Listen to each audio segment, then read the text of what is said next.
Hey, what is up guys? It's your boy Speed here, and today I want to talk about 5 heroes that have been currently dominating TI that you should expect to see on the main stage. These are 5 heroes you could also pick in your pubs, and I have 2, I don't want to say sleeper picks, one of them is a sleeper pick, one hero is just one I want to discuss, it's kind of funny to me, but so yeah, I got 2 honorable mentions, 5 heroes that we will definitely see on the main stage, and what you should expect from these heroes and why they're so good. So without further ado, let's get into it. By the way guys, if you want to become absolutely broken, well, what you need to do is sign up to the GameLeap website down below right now. The reason why you should do that is because every single day we post a new video there.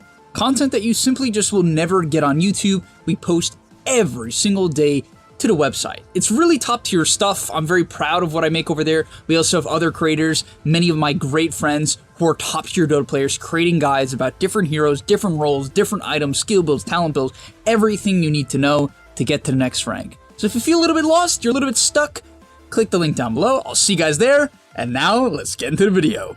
All right, so let's start off with our first honorable mention.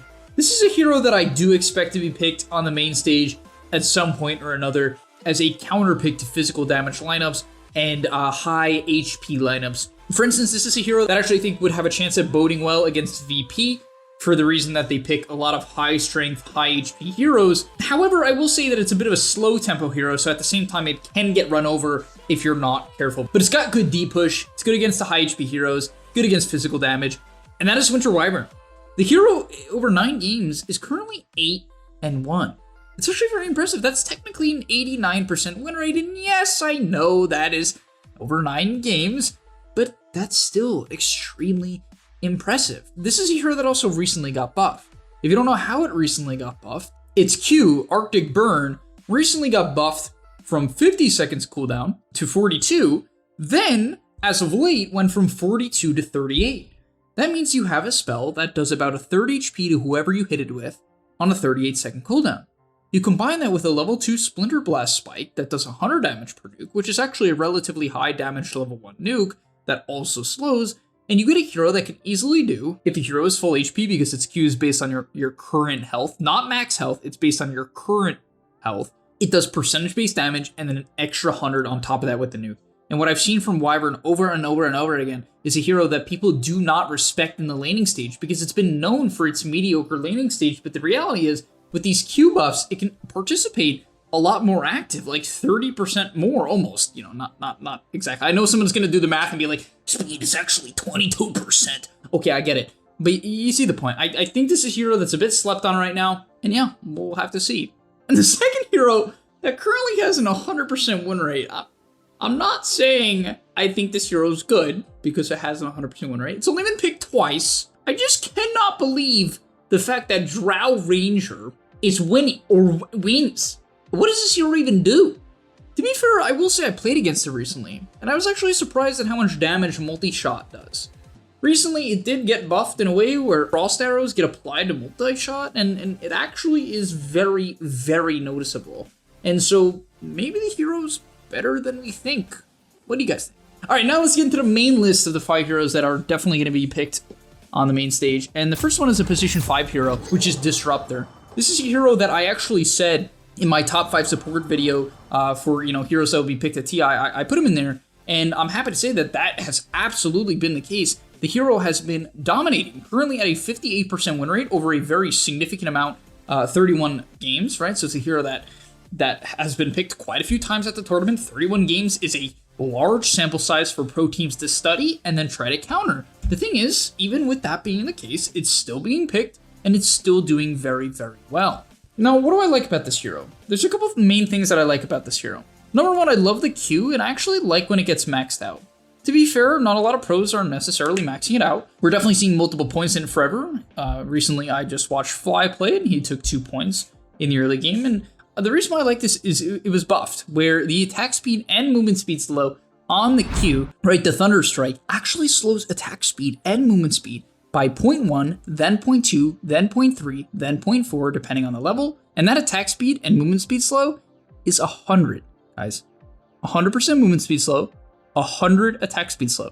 Most heroes' base attack speed is anywhere from 100 to 130, approximately. right? Obviously there's outliers. And so you can imagine if your auto attack gets timed at the wrong time, what ends up happening is your auto attack almost gets canceled.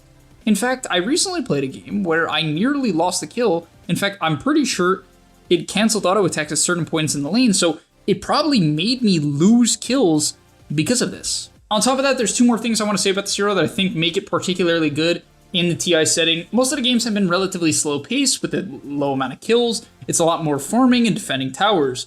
Disruptor is one of the best heroes in the game at that. If you ever approach a tower against Disruptor, you always have to fear the glimpse. There's no way around it. I mean, yes, there are. To be fair, there's some heroes with ways around it. For instance, Kunkka X.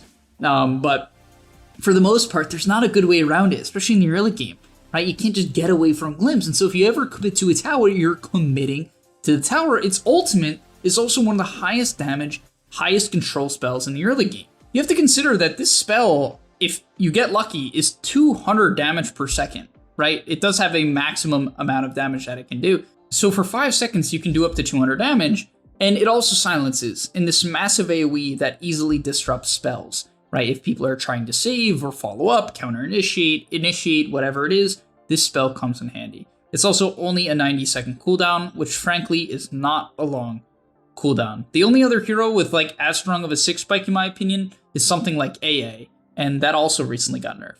Coming in at number 4 is a hero with not necessarily the highest win rate, but definitely a hero I expect to see on the main stage, and I'll explain why. And that hero is Magnus. At 22 games played, it has a 59% win rate, so definitely pretty impressive. However, that does mean the hero is currently 13-9, definitely not insane. But the thing is, it's still winning more games than it's losing, and what I'd like to say is when you get to the main stage, you have to imagine that the nerves are going to kick in. As is, TI has been a slower paced tournament, right? I'm sure we can all agree on that. Yes, once again, there's outliers to this, of course, right? For the most part, people are afraid of diving towers. They're afraid of making moves. If I'm not mistaken, most games are ending with about 30 to 40 kills right now, and that's just not that much. And so when you have this situation, you want a hero that can amplify farm, a hero that can allow you to flash farm your side of the map, play defensive, and then win mid to late game teamfights. You know who does all of that? Magnus. The hero's also a good laner. Like, it's one of those heroes in my eyes that you pick first phase and you're like, okay, we know what we're going to do. We have a pretty solid way that we can play. We know we're going to have pretty good lanes, or at least a hero that can go even in most lanes, if not win certain lanes. And so Magnus is good for that reason. He's a very reliable hero. Mid to late game, BKB piercing disable, winning teamfight ability, and power is just always good.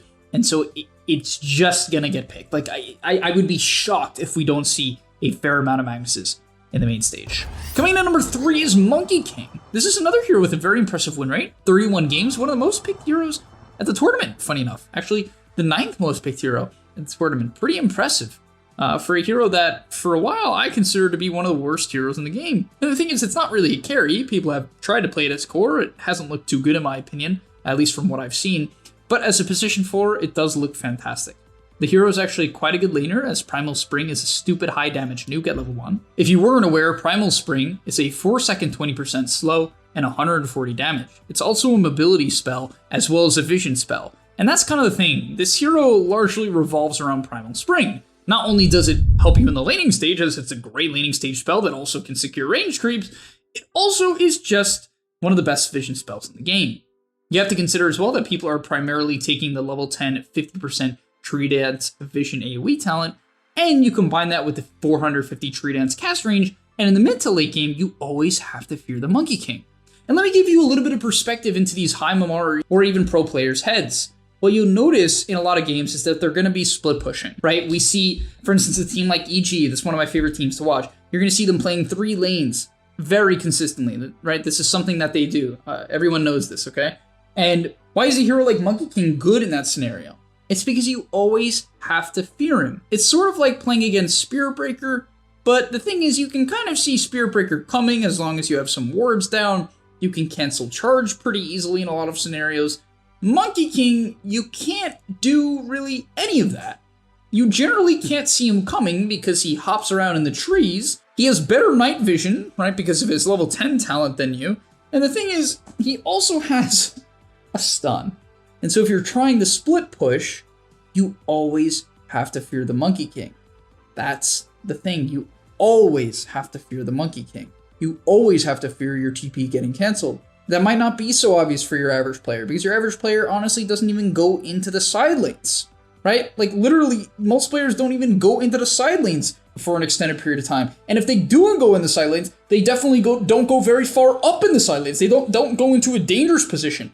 That's not the case in the pro scene. It's quite a bit different. You see people taking a lot more risks in the side lanes, or trying to push in waves, and Monkey King is incredibly good against that.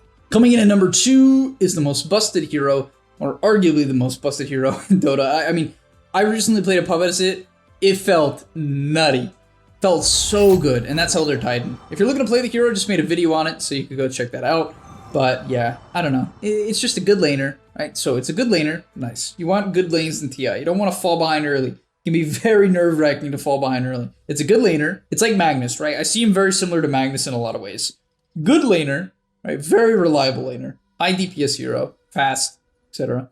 Good mid game, right? Stupid good mid game, and stupid good late game, right? You have an ability that basically lets you burst people, which is really nice. You have control, you have vision, you have good laning. Honestly, if you think about it, there's not a lot of other heroes that actually necessarily have all this. I would say another one that comes to mind that does have everything you see there is Monkey King, but honestly, I would say Monkey King is a little bit weaker from the 8 to 20 minute range. He does still provide vision, and his stun is useful, but honestly, the hero can kind of struggle to play in the middle of the fight. Its ultimate isn't very valuable. Primal Spring can get you killed. The stun is a short duration, and so it does have some flaws in that regard. But Elder Titan, right, its Q, as long as you are a mildly high level, like a level 9, is a 4-second sleep. Not at max, but right at level 3, which, you can probably have that at level 9. Its W is also obviously a stupid good spell, as it gives you 80 damage per hero that you connected with. So you can have up to, 400 damage, right, in the early game, and just literally club a support down. And its ultimate is just a burst damage spell. It's obviously a much more reliable and useful spell than Monkey King ulti. Yes, Monkey King ulti can separate the team fights and make people scared, but honestly, I think a lot of pros know to just ignore it in the early game. If a Monkey King only has like a medallion, it's not really going to do that much. It does a little, but not that much. And so Elder Titan to me is like the most well-rounded hero if you are good at it. And frankly, the pros are obviously good at it. You have to consider as well that Astral Spirit is a vision ability, right? It's like, okay, what doesn't this hero have? I would say the only thing it doesn't have is a quick, fast stun, but obviously you can make up for that. And last, and not shocking to anyone, is Tiny. I'm not even going to talk too much about Tiny. You guys have probably seen this hero a stupid amount. You're probably almost sick of Tiny a little bit. After all, the hero is the 6th most picked hero of the tournament at a 57% win rate. I even forgot to mention ET is the most picked hero of the tournament. Elder Titan at 62% win rate, so yeah, that hero is probably a little bit too good. But on that note, Tiny, Mr. All Reliable, good laner, scales, gives you building push, pretty good Rocher when you have Shard.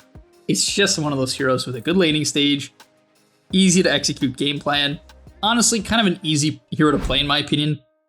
As a carry, just stun the first person you see and try to burst them. It's like, you don't have to click any buttons. The positioning is generally easy on the hero. And so yeah, it's Tiny, right? Like, what more do I have to say? It just kind of clubs people down. But that's going to be all for today's video. Hopefully you guys enjoyed this video about heroes that we picked on the main stage.